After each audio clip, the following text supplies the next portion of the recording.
post-enopropter 1, ou seja, o Sr. Camphausen tornou-se primeiro-ministro. 2. Não através da Revolução de Março, mas sim depois da Revolução de Março. O significado desta posterioridade de seu ministério foi revelado pelo Sr. Camphausen de maneira solene e transcendente, com aquela, por assim dizer, grave corporeidade que oculta as carências da alma. 3. A 30 de maio de 1848 a Assembleia de Berlim, resultante do acordo entre ele e os eleitores indiretos. 4. O ministério formado a 29 de março, diz o pensador amigo da história. 5. Reuniu-se logo depois de um acontecimento cujo significado não desconhecia nem desconhece. 6. A afirmação do Sr. Camphausen, de que não formara o ministério antes do 29 de março, comprova-se nos números dos últimos meses da Gazeta do Estado Prussiana. 7. E pode-se seguramente supor que uma data tenha grande significado, especialmente para o Sr. Camphausen, quando constitui ao menos o ponto de partida cronológico de sua ascensão. Que tranquilidade para os combatentes mortos nas barricadas que seus frios cadáveres figurem como marcos, como indicadores apontados para o ministério de 29 de março. Kelly Gloire. 8. Numa palavra, depois da Revolução de Março, formou-se um ministério Camphausen. Este mesmo ministério Camphausen reconhece o grande significado da Revolução de Março, ao menos, não o desconhece. A revolução mesma é bagatela, mas seu significado. Ela significa, justamente, o ministério Camphausen, ao menos post festum. Este acontecimento, a formação do ministério Camphausen ou a Revolução de Março, é uma das causas mais essenciais que contribuem para a transformação de nossa constituição política interna. Isto deve significar que a Revolução de Março é uma causa essencial, que contribui para a formação do Ministério de 29 de Março, ou seja, para o Ministério Camphausen. Ou isto deveria meramente significar: a Revolução Prussiana de Março revolucionou a Prússia. Em todo caso, uma tão solene tautologia é presumível num pensador amigo da história. Encontramo-nos no umbral da mesma, a saber, da transformação de nossas relações políticas internas, e o caminho diante de nós é longo, o governo reconhece. Numa palavra, o ministério Camphausen reconhece que tem ainda um longo caminho diante de si, isto é, promete-se uma longa duração. Breve é a arte, isto é, a revolução, e longa vida. 9, isto é, o ministério que a sucedeu. E, ainda por cima, ele próprio o reconhece. Ou interpreta-se de outra maneira as palavras de Camphausen. Certamente não pretenderemos do pensador amigo da história a trivial explicação de que os povos que se encontram no umbral de uma nova época histórica, no umbral estão, e que o caminho que cada época tem diante de si seja tão longo quanto o futuro. Tal é a primeira parte do laborioso, grave, formal, sólido e fino discurso do primeiro-ministro Camphausen. Resume-se em 3 frases: depois da Revolução de Março, o Ministério Camphausen. Grande significado do Ministério Camphausen. Longo caminho diante do Ministério Camphausen. Agora, a segunda parte.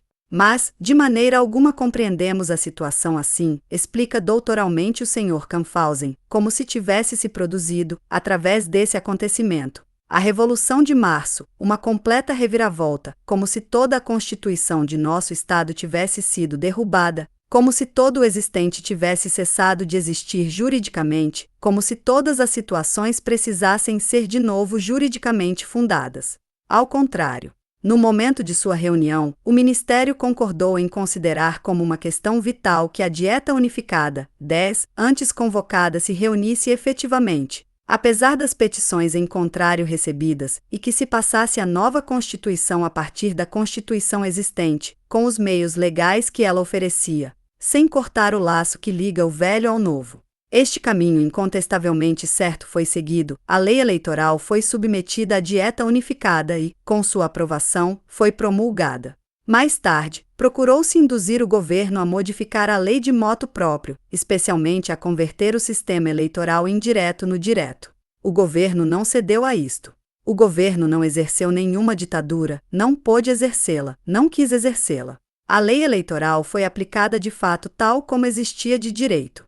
Sobre a base desta lei eleitoral foram eleitos os eleitores e os deputados. Sobre a base desta lei eleitoral, os senhores estão aqui, com plenos poderes para entender-se com a coroa sobre uma Constituição que, esperamos, seja durável para o futuro.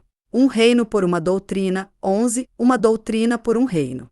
Primeiro vem o acontecimento, título envergonhado da Revolução. Depois vem a doutrina e logra o acontecimento. O acontecimento ilegal faz do Sr. Canfalzen um primeiro-ministro responsável, uma figura que não tinha nenhum lugar, nenhum sentido no passado, na Constituição então existente. Através de um salto mortale, saltamos por sobre o velho e encontramos, por sorte, um ministro responsável, mas o ministro responsável encontra, por mais sorte ainda, uma doutrina. Com o primeiro sopro de vida de um primeiro-ministro responsável, a monarquia absoluta morrera, decompusera-se. Entre suas vítimas, encontrava-se na primeira fileira a difunta Dieta Unificada, esta repugnante mistura de delírio gótico com mentira moderna. 12. A Dieta Unificada era a fiel amada, a besta de carga da monarquia absoluta. Assim como a República Alemã só pode festejar seu advento sobre o cadáver do Sr. Venedig. 13. O ministério responsável só pode festejar o seu sobre o cadáver da fiel amada. O ministro responsável procura agora o cadáver esquecido ou evoca o espectro da fiel amada unificada, o qual efetivamente aparece, mas, desgraçadamente, cambaleando suspenso no ar, executando as mais extravagantes cabriolas, já que não encontra mais nenhum terreno sob seus pés, pois o antigo terreno do direito e da confiança fora tragado pelo terremoto do acontecimento. O mestre feiticeiro comunica ao espectro que o chamara para liquidar seu legado e poder portar-se como seu leal herdeiro.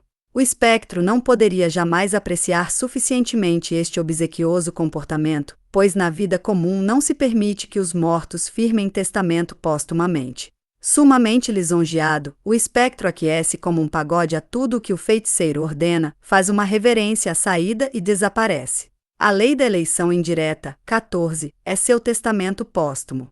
O embuste doutrinário através do qual o Sr. Canfalzen, a partir da Constituição existente, passou, com os meios legais que ela oferecia, a nova Constituição, efetuou-se da seguinte maneira. Um acontecimento ilegal faz do Sr. Canfalzen um primeiro-ministro responsável, um ministro constitucional, uma pessoa ilegal no sentido da velha Constituição existente.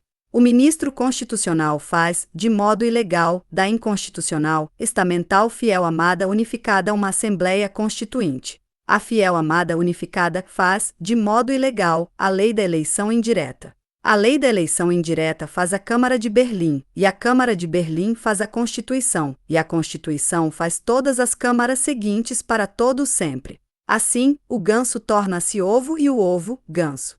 Mas, no grasnido salvador do Capitólio, 15, o povo reconhecerá, a breve, que os ovos dourados de Leda, que pôs na Revolução, foram surrupiados. O próprio deputado Milde, 16, não parece ser o filho de Leda, o castor que resplandece ao longe, 17.